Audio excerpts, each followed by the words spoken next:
Hello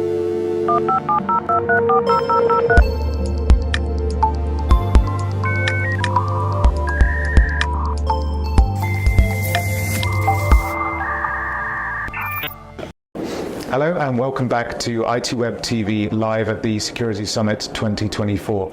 I'm joined now by Steve Jump, who is the founder and director of Custodiet Advisory Services. Steve, welcome. Thank you. Nice to be here. Good. It's nice to have you here.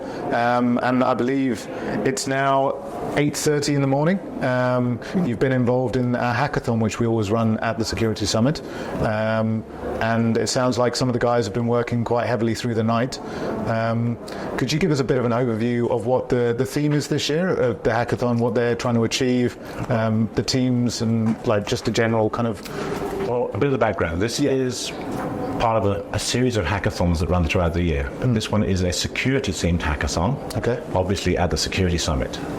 So many of the projects are based on some kind of security.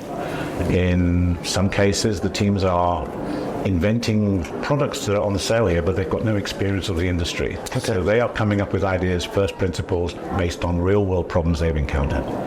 And then we have, for the cyber defenders of the future, we have capture the flag contests with red team and blue team exercises, also sponsored by companies with prizes and things like that. But right now we've got 14 teams competing from all over the country, from Gauteng, Free State, Northern Cape, all of those literally traveling here to take part. On a scale of things, although the room is full, and it's quite hectic, because I think we've got 57 people in the room. So that's 57 competitors. We catered for 40. Okay. So it's tight. Plus we have all the volunteers, the coaches and the mentors in there. So it's cozy. Nobody was actually cold last night, so so the aircon was just stretched. And it's a 24-hour hackathon non-stop. I will admit to being a lightweight. I went home last night and actually slept in my own bed, but the team members worked through the night. They come up with their particular projects. Some of them are quite simple, defining and building like anti-malware scanners. If you think that sounds simple, that particular team went out, got a list of signatures off of the internet, and they have been busy compiling large language models that they can then throw files at to do accurate interpretation. Wow. So this is actually in a hackathon, undergraduate and probably first year postgraduate level of skills. And it's a lesson that if you want to use artificial intelligence, it is accessible to any people. But the reality is some of these teams are using technologies that businesses are struggling to address. Then we have the more socially oriented projects designed to enable cashless payments in communities that don't really have formal banking, to allow people with cards to buy and to pay vendors without a cash transaction. Lots of benefits on that. I get involved there as a coach and a mentor, and something unusual, I'm actually mentoring mentors, which is kind of shifting things, but they don't get me involved too much in the technology, but I talk about the principles of what could possibly go wrong. The idea being that secure by design, which is kind of my mantra into business, is very applicable at an early stage of development, and particularly for the people participating in hackathons, to not just get carried away by the brilliance of a design, because that also is a very addictive capability. When you write code and it works, that's wow. I'm sure. But when you write something with a design objective in mind and you succeed at that, I try and plow the seeds of, outside of the scope of your project, what could go wrong? And are you able to design it in such a way that it doesn't go wrong in a way that damages or hurts your customer or your business? So when we start dealing with bank card information, watching these teams go through the risk assessment, because that's what it is. It's not just writing code, it's a formal business level risk assessment to explain to people like me, because we don't ask lightweight questions. We are asking the same questions of the hackathon teams as we would in a boardroom or an exco session in a corporate environment. So although technically this is a learning environment, we're not playing games. Okay. And the ability of the teams to adopt the approach of secure by design is quite refreshing. We're hoping to put a generation out where secure by design isn't a bolt-on at the end, as in many businesses we find. It is actually a primary driver for new product development, because we know practically that if you design things securely at the beginning, to be secure throughout the life cycle, your total cost of development, cost of ownership for that can be up to 10 times less than having to continually re-engineer security through a product. It makes good business sense. But if you're doing things the old way, fortunately none of the people at the hackathon know what the old way is. So we're hoping they're going to take those into their new jobs. Sure. But we also bring people on board. I regularly go around the shop floor meeting people who I have worked with or trying to work with, because I'm also here, I'm running my own business. Yeah. But the idea is we bring them in, introduce them to the people in the hackathon. Okay. Potentially these are interns. And the point that I make, if you're in the HR department and you have someone who has a degree certificate and experience of a university course, look for hackathon participation, because if you've done 2 hackathons, your practical experience, although this is brutal, this is high pressure, high stress development and teamwork, that level of experience that you get from a hackathon, it's almost impossible to provide in a corporate environment. Okay. So you come across someone who's got hackathon experience and this is their first job, but they've been in the hackathon, you will find they will tend to lead your interns. So I try to encourage people to come and talk to the people in the room, listen to the way they are talking about problems, because it's a miniature business case. Design, prove, test, promote, and then pitch to a panel of judges. Now the kicker is the judges are all professionals in the business. Okay. It's very, very hard to turn off your perception if you are used to a formal procurement style evaluation of a product. So the pressure that is put on these teams, this is not playground. This is actually quite brutal. Yeah. And we coach the teams to be able to handle those questions. This is 24 hours. A normal hackathon is 72 hours.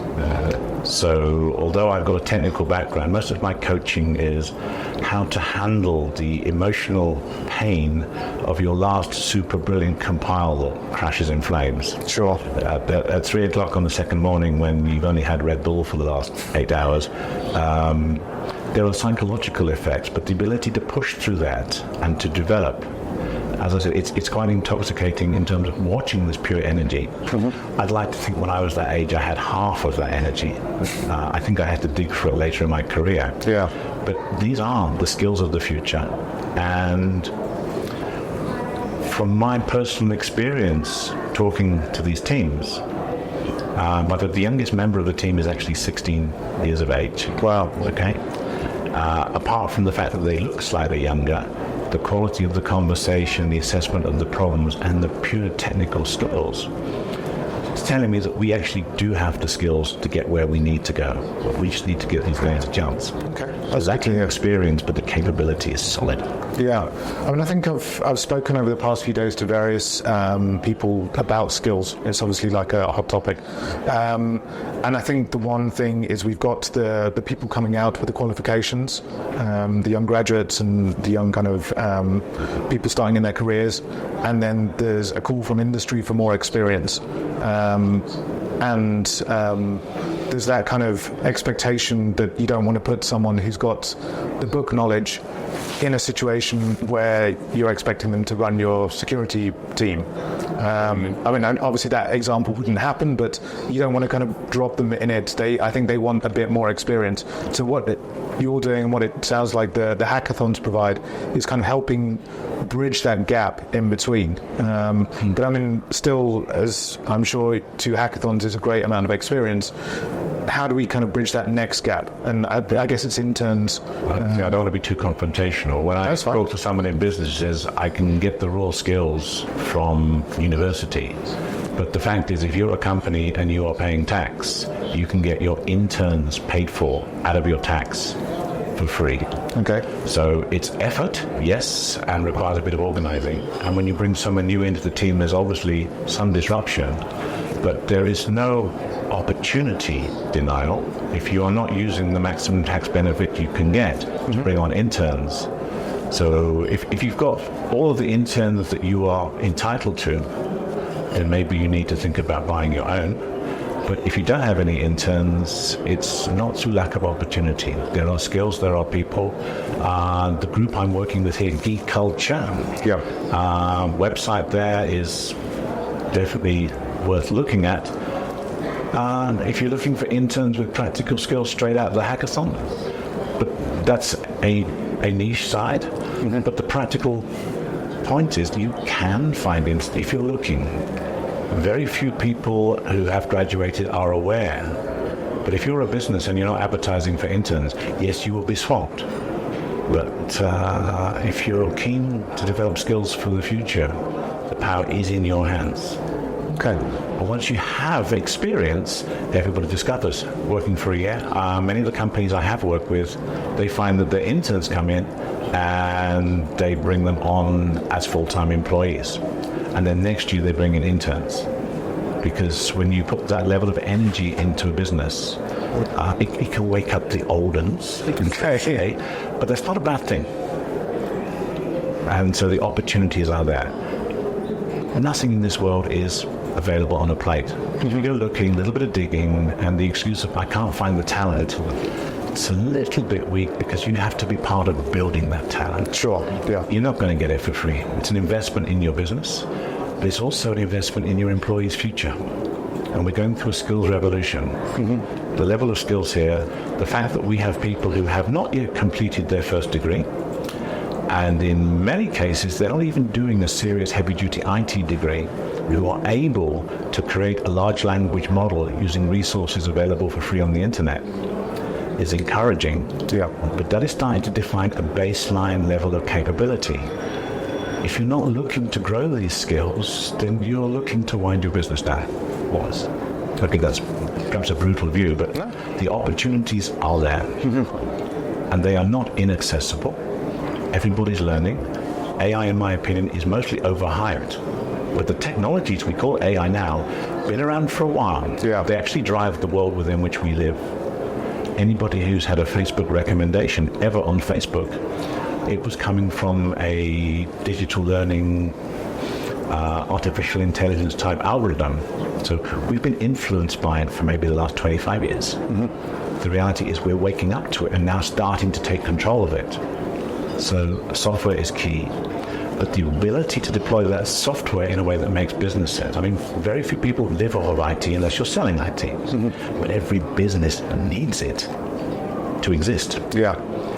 Even if your business is material, making bricks and concrete and logistics, pretty much everything you make is a data token. So manipulating your data better than your competition is actually improved profit margin. So I'm a proponent of very strong skills, strong data, and mapping that into the real world. It takes effort, but it's not impossible. Okay. So I think when you were initially talking, and you were talking about the way that the hackathon teams are kind of coming up with these concepts and they're kind of coming up with ideas, I've got today I think 3 different venture capitalists that we're talking to, and it's kind of part of the program here at the Security Summit. There's a panel on it later on. I think it's the first year we've actually brought in venture capitalists. Yes. So I'm kind of going to talk to them about what they're seeing in that side of things. They want to put money in, they want to kind of obviously get money out later on, but it sounds, I don't know, it sounds like there's maybe a lack of investable kind of young or startups in the kind of the security space. As someone who's in that side of things to some degree, what's your take on that? Well, we are sat here on a stand sponsored by a junior security startup Sure. that has become a world leader. So never say never. South African homegrown. I'm not plugging the brand, but I suspect it's probably over my head right now. Yeah. But the reality is that is a homegrown cybersecurity company that punches above its weight globally. It's not impossible. In terms of venture capital opportunities, so we have an environment where we have the skills. These teams that are coming together, it's a full function hackathon. It's not just tech. It's identifying the problem, proposing a solution, developing and testing something that meets that, and then wrapping that and pitching it to judges. It may be a bit ambitious for venture capital here, but those are the principal skills for a startup. So the ideas, what I'm finding is quite incredible, is the teams are inventing products that are on sale from international companies. They've never heard of these companies, they've never been to a website, they've never checked it out. It's important for a coach not to say, oh, that you are competing with something like this if they have invented it on their own. Yeah. I occasionally take the teams to meet people on the stands and they talk about it, and we get the technical support team for an international recognized product and a bunch of people who've just built it from first principles in the last 24 hours. Okay? It's that level of raw talent that we have. Opportunity, guidance. I will seriously worry about their ability to spend vast sums of money, but with the right coaching and support. So if a venture capitalist is prepared to put in a business growth as well as investment, you've got the raw talent. Some will crash and burn and some will fly, but we need to try. Yeah. The raw talent is beyond measure, and at that level we are on a par with the world. That's good to hear. It's excellent to hear. Steve, we've got a last couple of minutes. I know you're running a workshop with us with the Security Summit tomorrow. Could you give us a brief kind of overview for a couple of minutes of what that is, what you're covering? Well, I am running an experiment. Okay. I teach these courses in a commercial environment, normally a small corporate group, and I run a 3-day workshop which is intended for a business to work out what are my most critical assets, what are the threats to my assets, focused in the context of my business, not the world, and then how do I do a business plan that shows my investment in risk reduction is actually going to be a net benefit to the business, not just a sunken cost. In other words, risk reduction is a profit line improver. Okay. So that's my 3-day course. I've got the course materials for that online, and I've condensed each day into an hour slot. Okay. And it literally is how to change the culture of a business to allow Secure by Design to flourish. It is intense, and I admit I skipped through most of those slides and I focus on the pictures. But what I'm giving the participants is access to possibly my lifeblood, because this is my main source of revenue, selling these services. But I'm introducing people who would not normally be in the company to that set of questions. And what I provide is a set of questions that you can ask in your own business environment. And obviously I'm a business. I like to come in and hold your hand and help it, because that's actually how I put food on the table. Sure. But these questions in the hand of someone who understands how their business is working will allow them to get to that same destination. So that's what I'm putting on the table. So I'm hoping that some of the seeds I'm sowing will flourish. But what I'm leaving is a message that Secure by Design is accessible. It makes really good business sense. And it is no difficult than any other change you put through your business. You just have to recognize that it's possible, why you need to do it. And I provide a set of breadcrumbs that will take you towards it. So it's going to be hectic. A lot of people have signed up. They're not going to have an easy ride. There's 3 hours. I'm going to make them think. Yeah. I have a presentation style, which is, if I find someone that's sleeping in class, I will bring them up to speed. Okay. Not that I torment them, but I try and make certain that everyone is learning the lesson. Sure. So it's participatory. And although I've got a really large class tomorrow, so I will be learning new skills. Okay. Good to hear. Steve, that's been great. Thank you so much for your time this morning. That's been Steve Jump, who is the Director of Custodiet Advisory Services.